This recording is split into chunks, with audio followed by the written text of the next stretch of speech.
I just need to give you a quick warning that the following podcast does touch on trauma and sexual abuse, and there may be some bad language as well, so take care with your listening, please. Kia ora e te whānau, you're listening to It's Personal with me, Anika Moa. Che!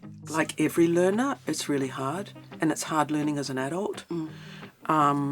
So I would say there was a certain level of terror every day when I go and I would wake up and I'd go, get in that car and go out to Mangere. And really challenging and really called on all of my reserves. I will thank this actor's brain. Yeah. Because I could put some things into song or I could tell a story, but I was just as scared as anybody. Today I'm having a kōrero with the regal and very intimate Jennifer Ward-Lealand. Enjoy.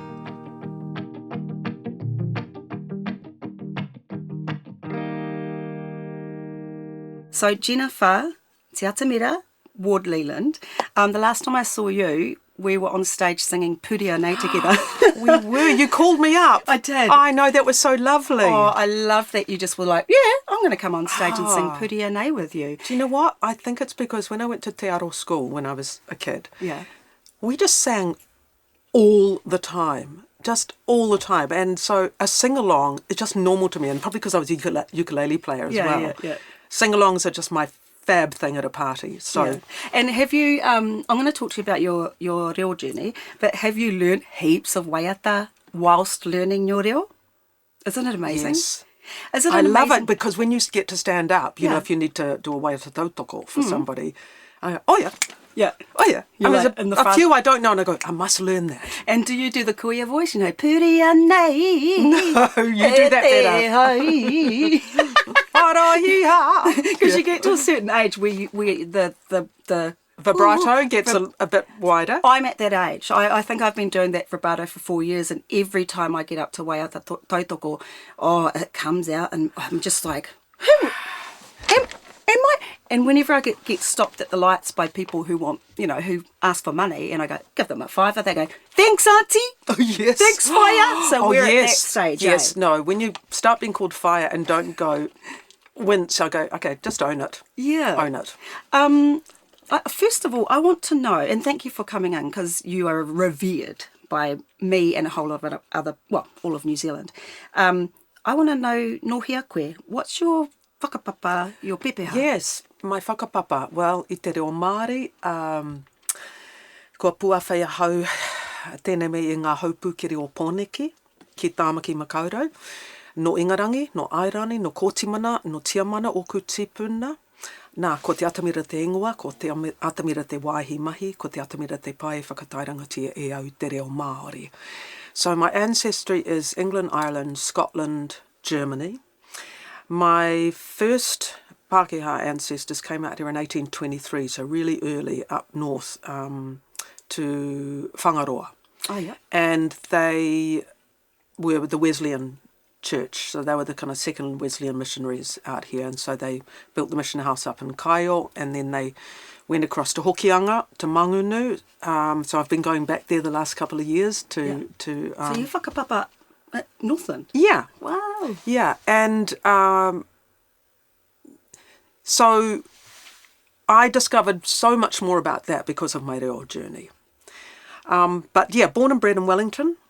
So what I said in that little pepeha was I was blown here by the rough winds of Wellington. You are so Māori. And went to Te Reo school. So Te Reo was my school and Te Reo was the rohe that I lived in. So always kind of inner city Wellington, Marama Crescent, Aroa Valley, all of that area. And then came to Auckland at 19 for drama school. And you've been acting for, what, how long have you been? Since I was 7, but professionally since 1981. Do you have a time in your life where you thought you were on top of the world with your acting, and it was the ko koe te toa o te ao? No. When I'm on top of the world is when I'm working on a great project, and most often that's a play. Yeah. Okay. And I am the luckiest actor in the world to be working on this play with these words, with this director, with these actors. So it's never for me about ambition to get somewhere. It's always about working with great people on great creative projects. That's all I want. You breathe And that's live kind of for. everything. So let's dive into your reo journey. What was the spark that led you to learn our beautiful language of this country? Yes. I kind of have to go back because I'm at me mihi ka tika ki aku kaiako. So, and at Te Reo School is a really, really... Ko waitu kaiako? Well, I'm going to name several. So Sorry. Marge Wong and Lucy Sarang were Māori teachers who worked at Te Reo. And they made sure, they took us to Māori Club at Ngāti Pōneke.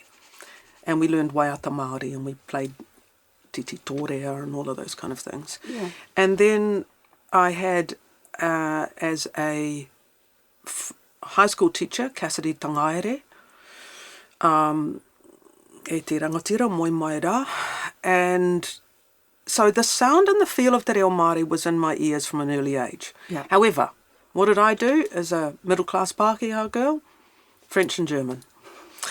And it really wasn't until, and although But was Te Reo Māori available? Was it probably something you it could learn was. at Probably school? it was. Yes, I think maybe it was. Okay. But never, and it was still, even when I started learning in 2008, people were still saying, why? So things Like, have changed. oh, she must want a hobby. Yeah, Ana, ko she huri- must want a hobby. Oh, yeah. Yeah, why? What's that going to be worth to you? Yeah. That was really the attitude back then. But it really was in 2000 when my husband was directing a film called Jubilee with a lot of really terrific Māori actors. And it was his birthday and I went out to set to celebrate, and all the Māori actors got together, gave a waiata and a mihi, and then ka huri rātou ki a mātou, they turned to us and, you know, we couldn't respond. So So it's like every waiata I ever knew went out of my head. And it was then that I went, no, this is insane. There were all these stories around me. This is a living culture around me, and I don't know these stories, and I need to educate myself. So, but of course, young kids working in the theatre 6 nights a week, so it was off to Kurapō evening class at 2008 for 4 years. for 4 years, yeah. Yeah. So look, I just put one foot in front of the other, and there are plenty of people who've learned faster than me, for sure. It's not a race though, is it? It's not a race. Yeah. And I'd keep looking up at that maunga of Te Reo and thinking, oh, hika maha. But what a beautiful view. And really it was that. And some real receives, I think, during that time. Again, about where I stood on the land. A few things that have really resonated with me about understanding, you know, that whakapapa, ngā tūtohu whenua, all of the maunga, the awa, the moana, you know, for tangata whenua, they are ancestors.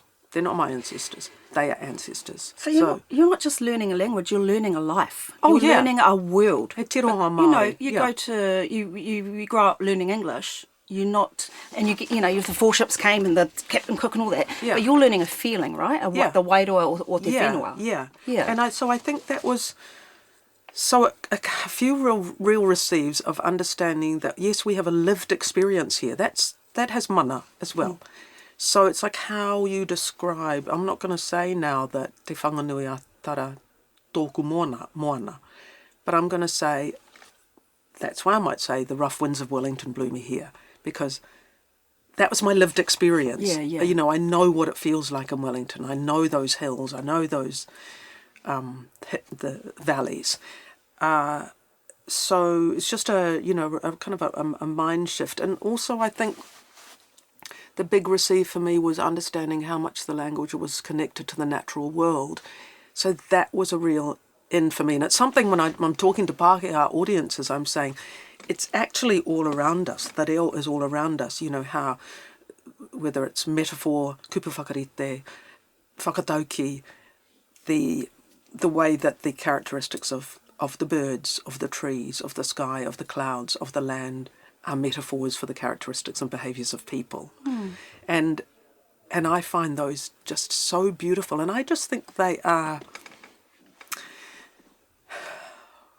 available and they're not far away from anybody who lives in this country to look at that bird or hear that bird and go, you know, oh, there's a beautiful singer. E te korokoro tui, you know. What were your emotions learning te reo? What was going through your mind on a daily basis? I think like every learner, it's really hard, and it's hard learning as an adult.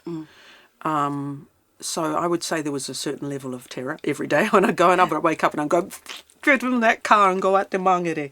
And really challenging and really called on all of my reserves. I will thank this actor's brain. Yeah.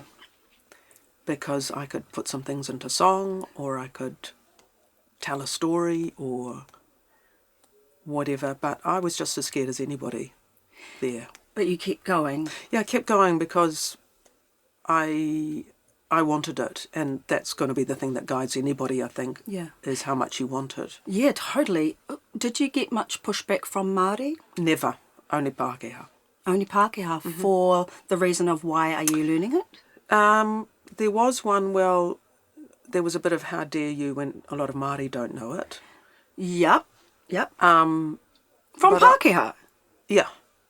Okay. As one of my teachers said, no mātou te iwi Māori, te reo, mō tātou katoa. So yes, the language belongs to Māori for everyone. So that's what I go back to. I actually always go back to what my teachers say. I agree with you. Yeah. I did have one of my best friends go along the journey with me. Well, we met in that. And we just made a decision to only speak reo Māori to each other. Yeah. And that was quite deliberate too, because if we were out and about on the bus, we'd be, you know, chatting away, and people would like, you know. But that was, and sometimes the conversation was incredibly slow. Yeah, of course. Because we were trying to form sentences. But you go, that's he wānanga anō tērā. You know, it's like you've got your class time, and then you've got your talking with your friend on the way there, during class, on the way back. So look at all of that. That's just, yeah. That's so mighty. I'm desperate to learn my language. I'm desperate to hold on to it. And I know my whakapapa. I know where I'm from. I know my father's. But I cannot process it. It's just beyond me. Also, and this is what I talk to all my sisters about, like my Māori sisters, when you go into a classroom as a Māori with intergenerational trauma, it's actually more, it goes more deep than just learning. 100%. Yeah. That's what, yes, and that's what I'm often saying when I'm speaking to Pākehā audiences. Just know that when you go into that room, you don't have the same baggage. Oh, you're just learning a language. Yeah. But then you and the struggles and challenges of that. But you don't have a language that was taken away 3 generations ago. Yeah. And and it's to be very conscious of that. I know, and it feels sad. So, you know, if I go into a classroom, I grieve, I feel this deep mamai in my soul. But I want everyone to know their language. Yeah. And as a country, how do we move forward to get that happening? And I know that's a big question. Yeah, and I don't have the answer, but I think we're seeing it and feeling it around us all the time, and I think that can only be a good thing. So I think the more that it's out there, the better for everybody. I think having everybody talk about it, everybody who loves the language talk about it, is a good thing. I think the resources available are amazing now. Te Taurewhiri has just a whole bunch of things on the website that are downloadable and available for your office. And so even just seeing the word tihi next to cheese at the supermarket, you know, it will go in. And it will, you know, we already know a whole bunch of words as New Zealanders, you know, whether it's hui, wai, kai, etc., etc. I just think we keep putting it out there and sharing the love of it. Yeah. Okay. And, you know, I think Māori have had to do the heavy lifting for a long, long time. Yeah. So if I can be on a bridge and be a productive ally for that, I'll keep doing that. It's amazing. Because sometimes it is having someone who looks like you go through that and go, well, it's actually possible. And by the way, look what I've discovered. Can be the thing that makes people go, yes. Yeah, I wish that everyone got to go to kohanga reo or Oh, learn there, yes, then, yeah, absolutely. it would have been amazing. Wouldn't that be amazing? Our little spongy baby brains picking all of that up. And how easy. Yeah. Yeah, okay. You were gifted your name Te Atamira, by Sir Timoti Karetu and the late Professor Te Whare Huia Milroy. Correct. I'm getting nervous around you because Oh, no, please it's don't. okay. It's okay. I'm just being honest because Oh, darling, don't. No, because I know a lot of Māori that would meet Pākehā who can kōrero Māori would be intimidated or ashamed, and that's an okay feeling. Yeah, I get it. It's an okay feeling. I get it. Just remember, I'm a learner too. Te Whare Huia Milroy, there you go, got it. They gifted you your name, and is it like, is it a certain point of time that you get gifted your name because you got New Zealander of the Year? Oh, this was 2017, and I was just at a conference with my friend Joe. Yeah. And it was Te Puna o Te Ki, which is a whole lot of Māori speakers getting up and talking about so many different kaupapa, from breast cancer research to starting a Māori business to mental health to everything, all in Te Reo Māori. And I wanted to go along and listen to all these people because you learn a whole lot, and there's a whole lot of kupuho, new words because they're new kaupapa, so Timoti and Te Whare Huia were there as well, and we was just at morning tea, and they just called me over, Jennifer, haramai, and I was like, what have I done? And they basically just said, it's time that you had your name. So I have had no expectation. Not even official, just like over lunch. Yeah, and then they were like, Te Atamira. I'm like, really? And I felt really unworthy. But look, since then I've just seen the thinking around that, because people like that don't do those things on a whim. Kua takato te manuka. They laid down that challenge to use my time on... So Te Atamira means the stage, right? Yep. And that's why I say in my pepeha, Te Atamira is my name, Te Atamira is the place I work, and Te Atamira is also the platform I use to champion Te Reo Māori. So they knew that by giving me that name, that I would use my stage for the reo. Yeah. Oh, I'm just a little bit tearful. Yeah, there beautiful. because years before, Te Whare Huia had said to me, he toto Māori o? Have you got Māori? I went, no, Pākehā katoa. And he said, you're a hoia for the reo. You're a soldier for the reo. And that's really what I consider myself. I don't consider myself above everybody or anything like that. I just consider myself one of the ako ngā hau hare. one of the people in line who need to work for the reo. So that's what I consider my job. So even the things that I'm scared about, Anika, I would do it for the reo because I feel like I've had a bigger calling and that I need... that I have to live up to that name and live up to the trust that my teachers put in me, and also, just to use my time properly. Yeah. Kia ora mo te tautoko, iwi hapu, Māoriness, all that. It's so beautiful for you to be our ally. In my life, growing up in Christchurch, there were no Pākehā, saying good things about us. Yeah. And how wonderful for you to stand on your, winners, podium and just be like, yeah, everyone! Yeah, I don't start... Yeah, if I get an MC job, I'm going to start everything with a mihi. Yeah.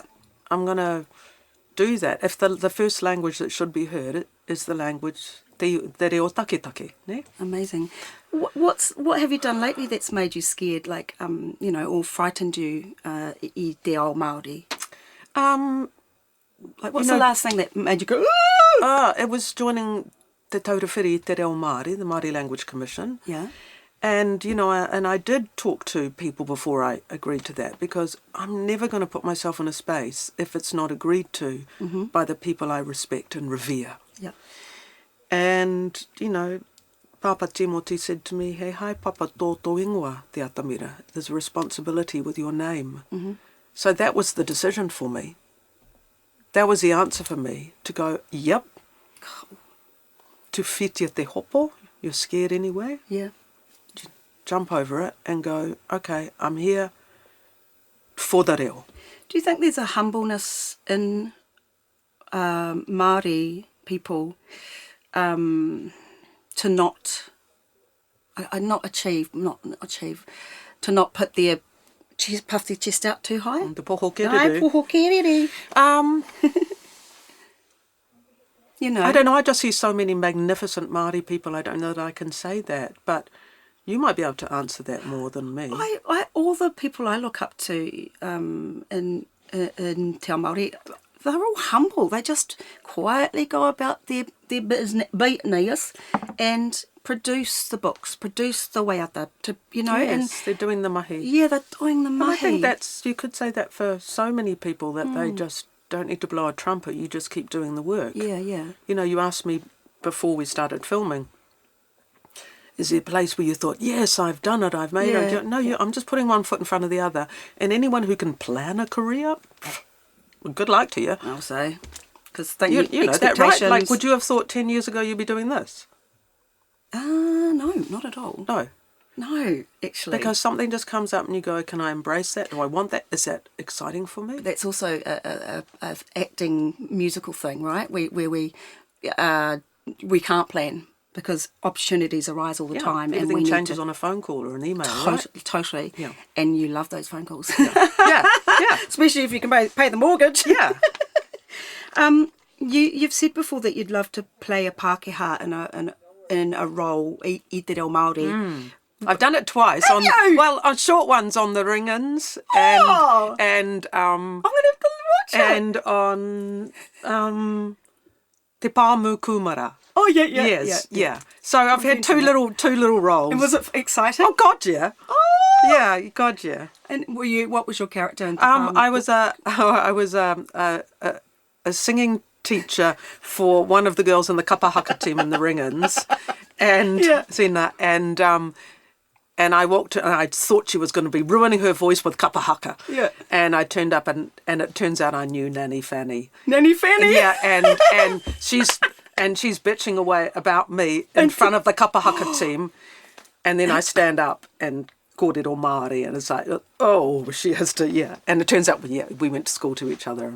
Oh, do you dream in Māori?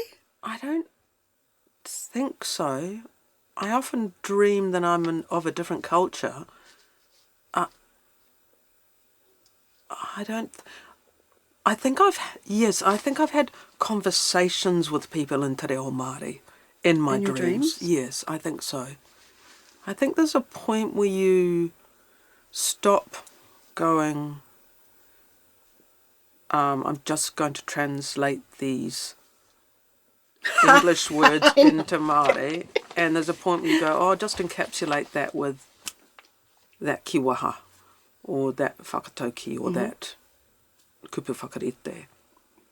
And that's quite cool, I think. I know all about that, translating English into Māori. Yeah. And you've got to have a real quick brain, because you're basically a computer having to spit all these words out I Te Reo Māori, but knowing that you have to translate it all backwards, because all the what are they called? Grammar, sentence structures. Oh yes, are all backwards.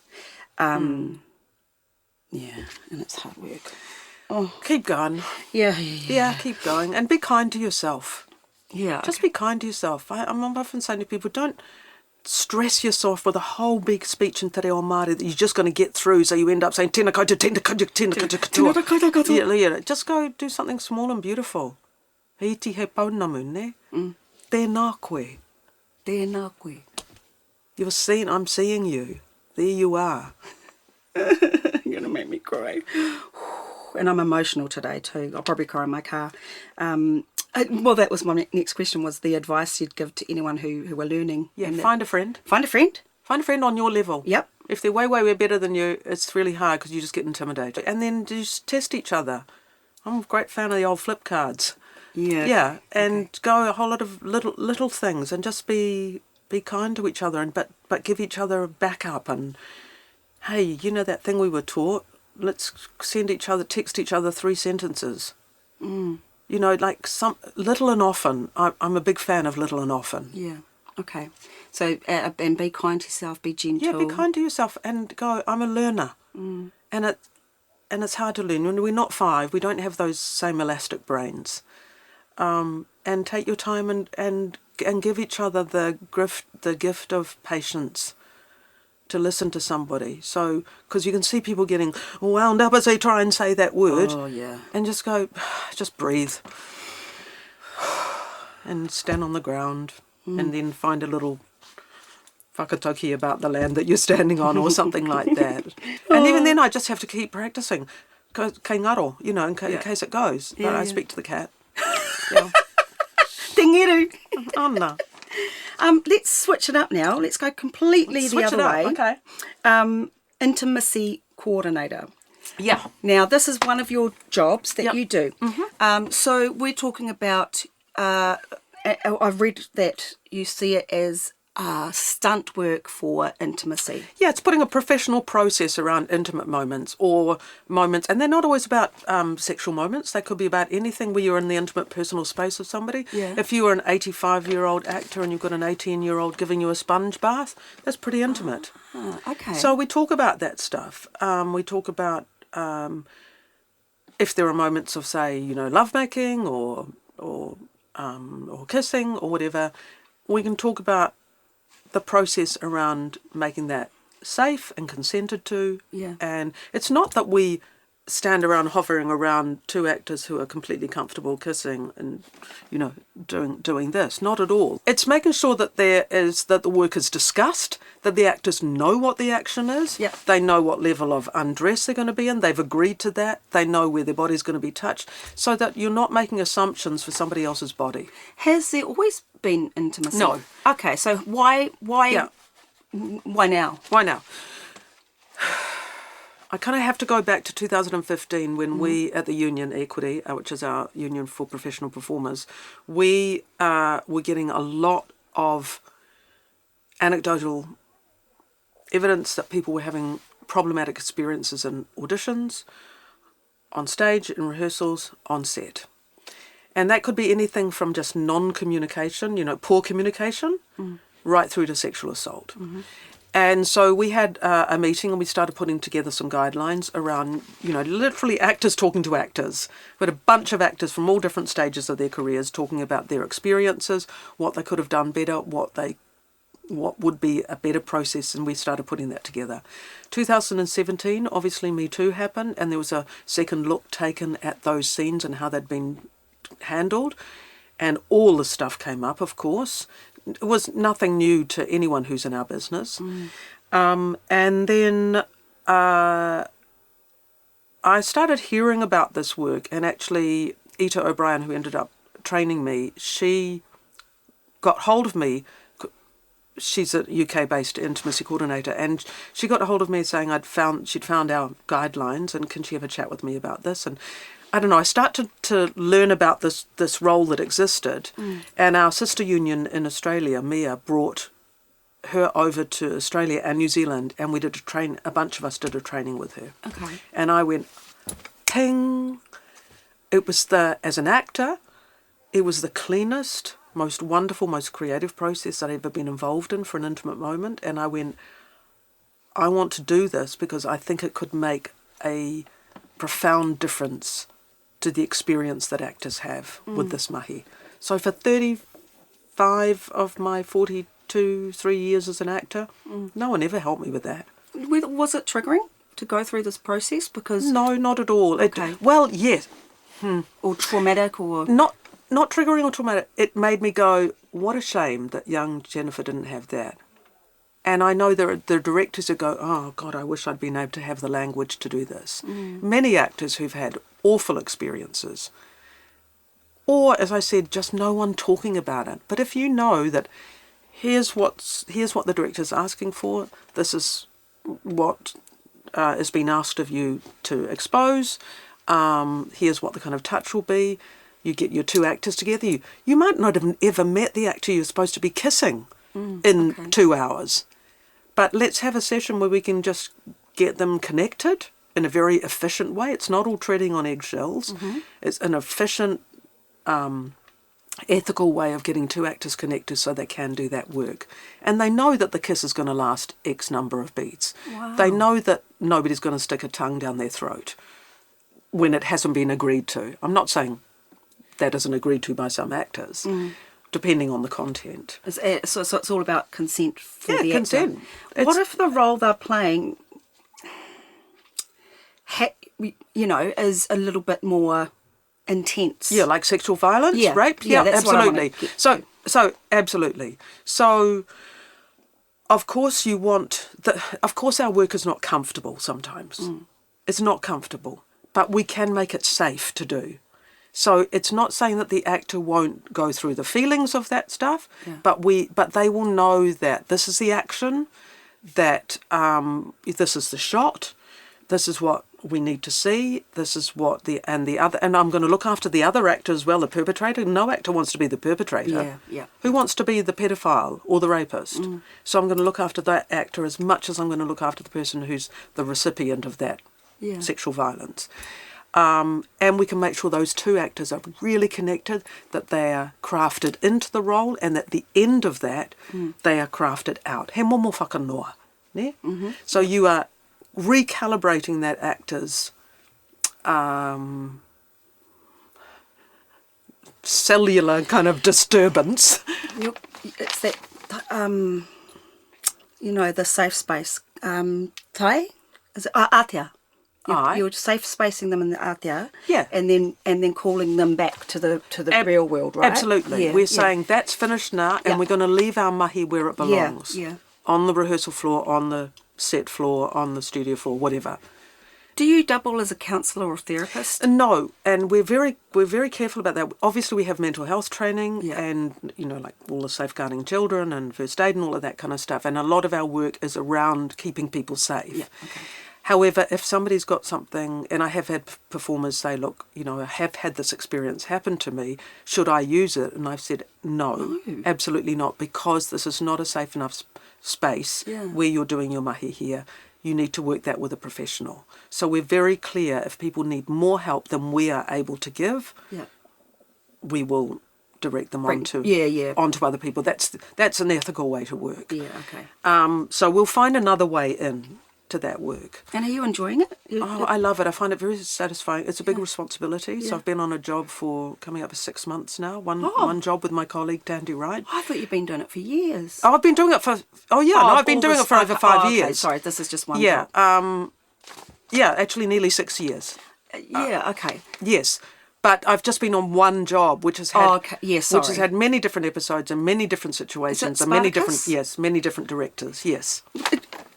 Forgive me for asking this, but I saw the original Spartacus with Lucy Lawless and Manu Bennett. Yes. There were a lot of cock shots. Like, there were a lot of dick and lots of tit and it was lots of that's the show. That's the show. So is it that show but rewritten, or? No, it's like a spin-off from the end of the last Spartacus. Okay, so it's called the House of Asher. And of course, since that was made 12 years ago. Oh, wow. Okay. So it's called Spartacus, House of Asher. Okay. And Asher was one of the characters. And now he's got his own ludus. Yeah. Okay, so he's got his own ludus, and then... So your job is mighty then in this. Yes. Yeah. There's a lot of setup. And also we often have a lot of extras in, background talent. So... And it might be that we have a group of people within those 200 extras who are either performing fully nude or simulating sex or partially nude. Oh my gosh. So we want to make sure that they're in a professional working situation as well, making sure that the protocols that we follow on set, the protocols that we offer up to our background talent around hey, don't make jokes of a sexual nature. No. Don't comment on people's bodies. This is a legitimate working situation for these people, and they want to feel safe doing their work because it's vulnerable. It's vulnerable stuff. Yeah, yeah. You know. It makes me wonder what went on back in the first Spartacus, you know, because it was raunchy, yes. You have just finished a play. Oh, yes, the play. You've been in 20 different productions with your husband, Michael Hurst, and this is Actually, the only one you've... Yeah. You... This is our first time as a two-hander. Yeah. And working, just us. Tell me about In Other Words. Oh, God, it's been so beautiful. And we're touring it too. Ooh. So this is marvellous. So we'll be touring to Christchurch and Dunedin, Oamaru. When? I think Nelson, between February and April next year. Hamilton, going there, and Wellington. So I'm so excited about that. It's the most beautiful play. Yeah. And it's the first time that this play has been performed with a married couple and with a couple over 30. And it's a couple in a long-term relationship, and he starts developing symptoms of dementia.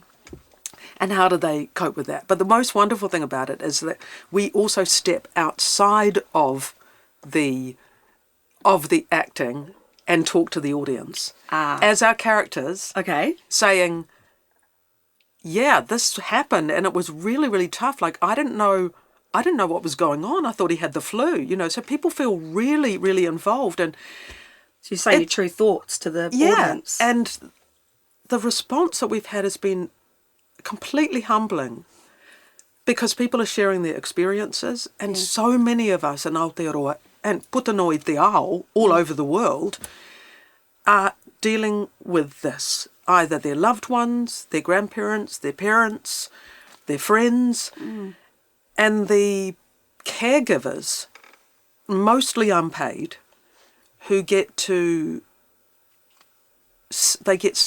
in the show. It's so beautiful. Yay! Oh, I can't wait to see it. And it's sort of got everything we like in it. It's funny, and it's moving, and it's direct, and it's ugly at times, and you know, and I feel great to be on the stage with my husband. And people have said, well, how do you let that go and then go back home? And we can do that. I think we're quite robust performers. We're professionals. Yeah, and we go, that work belongs there, and we'll pick it up when we come in. And I think the discipline that we both have as we come in 2 hours before the show, and we do our vocal warm-up and our physical warm-up. And I've done that for years. It's like in my body to do that prep so that I'm all ready to go when those lights come up. Yeah. Oh, just, God, to be able to tour with a show, it just feels really, really wonderful. And that's what I was talking about, great creative projects with great creative people. Yeah. Well, how lucky. You're going to save money on hotel bills because you don't... Easy, hey, yeah. Twin chair. I love it. In other words. I love you. Oh, yeah, so it's Frank Sinatra, it goes all the way through. And that's the other thing, is the music, of course. Beautiful. That's the thing that links everything, because they meet over a song. Memory and dementia and music go hand in hand, doesn't it? Exactly. And the writer, Matthew Seeger, he went and worked in a dementia unit. He was doing his drama degree, and he was doing some sensory workshops or something, and had a whole room full of people in quite an advanced stage of dementia. Yeah. He pulled out and went, well, I love Frank Sinatra, I'm going to put this on. And they're suddenly like, they know the words, they're getting up to dance. I love that. Again, blissful moments. You've had them. Yes. You're a performer where you go, could this be more perfect? Yeah. I'm having a perfect moment. And I'm, kua tū te hi nawa nawa. Tū te hi nawa nawa. Yeah. Getting goosebumps. Yeah. And, so I've had a few times in my life where I've gone, I could not be happier. You know, when you go to the morning, it's like you are here on the directory. It's like, I am here. Yeah. I'm here.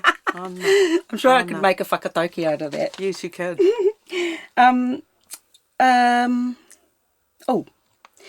I've got 3 more questions for you. Yeah. It's been such a good interview. I love your openness and honesty, and I know you've got such a presence, and I know a lot of people might be intimidated by you. Do you think that's because I'm tall? I think so, yeah. Okay. But mostly because people see you as someone, I don't know, that strives and is passionate and does what she wants. And I love that because that's what I strive to be, is someone that's passionate and that does what she wants and does it good, you know. My last few questions they're personal questions. Do you believe in love at first sight? Oh. Well, I have to believe that I do know that when Michael and I had it was like that. As a concept, I think there can be, it depends how we define love, say. I can go, I like the cut of your jib and we're going to know each other. You know? It's called lust. No, that's different to lust, okay. where I go, I'm going to know that person. I love that person already and we're going to be friends. So I kind of believe in that. Yeah. Knowing something is not going to be just a short thing, but it's in for the long term. I do believe in that. Do you think that different minds experience the buzz of love differently? You know, some people just fall in love like that. Yeah. Can you stay in, I don't know if you stay in love. Oh, you get bored and then you move on, don't you? Or you go, it turns into something else. Well, it turns into choosing in, right? Yeah. I think that's right. Yeah. Yeah. Choosing to stay and choosing to be in a partnership. Yeah. Yeah. Okay, so my next question is, do you believe in soulmates? I don't know. Sorry, I'm really pondering that question because I don't think I've ever been asked away. Tick, tick, tick, tick, tick. No, we've got all the time in the knot. We don't. No, just Soulmates. Let me give you an example. I don't know. Give me, yeah. Who? I have. Do you? I do. Yeah. And how does that manifest? It manifests in that I like the cut of your jib. It manifests in you can just be thinking about them and they call you. Oh yes. I have that all the time. Yeah. Yes. Absolutely. Matekite. Yes. Matekite is like a psychic. Yes. Feeling. Where you just know how they feel all the time. Yes. 24/7. Yes. And you love them with all your heart. Yes. Through the good and the bad. Yes. Yeah. So that's my idea. Then I concur with that. Yay. I like that as a description, and I agree with that. Okay. Yes. Kia ora. And I have definitely. I'm literally going, how is so and so? Ring, ring, ring. That's like me yesterday. I love that. Yeah. Thank you. Yeah. One more question. And before I do my question, I want to thank you for being my guest on It's Personal. That's all. My last question is, what's next? Matatini? Oh, no, I was being the audience and, and admiring. No, admiring. I know about hard work and rehearsal, but man. Come on! I would. Do something I'm gonna that go back scares you. I'm doing that all the time. Every freaking opening night. Every opening night, I say to myself, "What? Why are you putting yourself through this?" Yeah. I mean, I've got better at dealing with it now. Like, I don't get such scary thing of things shaking like I did as a young actor. Yeah. Yeah, I sweat way less on stage than I used to. Imagine. But seeing I don't you know on what's stage. going to scare me next. So I'm going to, because I don't know what's coming. But there will be something. There will be something, and I'll go, is it an experience that I need or want or I should do or I'm compelled to do? Then I'll do it. Yeah.